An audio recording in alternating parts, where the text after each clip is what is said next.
Out there in the dry heart of Arizona, where the sun bleaches, the bones of time and the wind whispers through forgotten canyons, one man's kindness would change his life forever. They said the Apaches never forgot a debt, and when Jake Carter pulled an old Apache elder from the edge of death, he didn't know the tribe would repay him, not with gold, not with land, but with something his heart had long forgotten: love. Main story begins. Jake Carter had been riding for 3 days straight, chasing wild horses and silence in equal measure. The war had ended 2 years ago, but the ghosts of it still rode with him, faces of brothers lost, nights without peace, dreams that bled into daylight. He'd come to Arizona territory to forget, to start anew, to let the land wash his soul clean. His small ranch sat on the edge of Apache country, where the desert met the red cliffs, and the law was nothing more than a rumor on the wind. That morning the sun was cruel.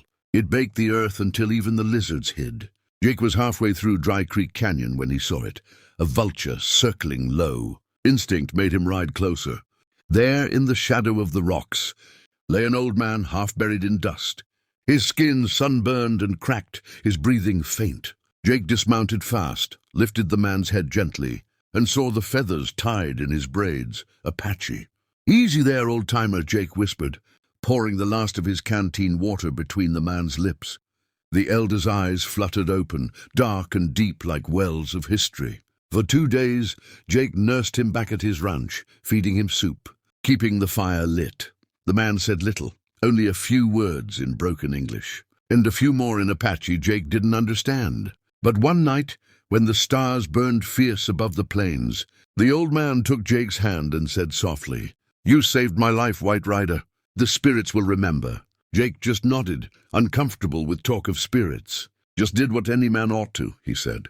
But the old man smiled knowingly, a smile that saw more than Jake wanted to show. When the elder was strong enough to walk, he asked to be taken to his people. Jake saddled his horse, guided him through the canyons, to the hidden Apache camp nestled near Eagle Rock. The warriors watched from a distance, wary but silent. As Jake helped the elder down, a young woman stepped forward, tall, proud, her hair black as midnight, her eyes sharp as obsidian. She knelt beside the elder and spoke in their tongue. Jake didn't understand, but he felt the emotion in her voice: relief, gratitude, love. The old man spoke back, motioning toward Jake. Then she turned to him, and for the first time he heard her speak English. "My father says you saved him." "You have our thanks, Cowboy." Her name was Nayeli, which meant "I love you" in the Apache tongue, though Jake didn't know that yet. She was unlike any woman he'd ever met, fierce yet graceful, eyes that seemed to look through a man's armor straight into his soul. Jake tipped his hat. "Just glad I came along when I did." The tribe offered him food, and though he tried to refuse, the elder insisted. The campfire burned long that night, and the drums carried stories older than the nation itself. Jake sat among them listening, feeling a strange peace he hadn't known in years. Nayeli would glance his way sometimes, shy but curious. When morning came, Jake prepared to leave. "Take care of your father," he said softly. But before he could mount up, the elder took his hand again. "You gave life. One day life will return to you," the old man said with a mysterious smile. Jake laughed it off and rode away, not knowing how true those words would be. Weeks passed. Ranch life was quiet again.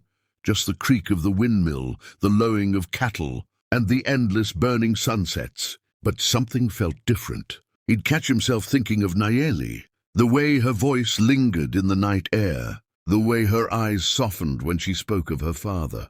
One evening, as Jake was mending a fence line, he heard hoofbeats, soft, quick, unfamiliar. He turned, and there she was, Nayeli, riding bareback on a painted horse, her long hair flowing behind her like a black river. "Miss Nayeli?" Jake said in surprise. "What brings you here?"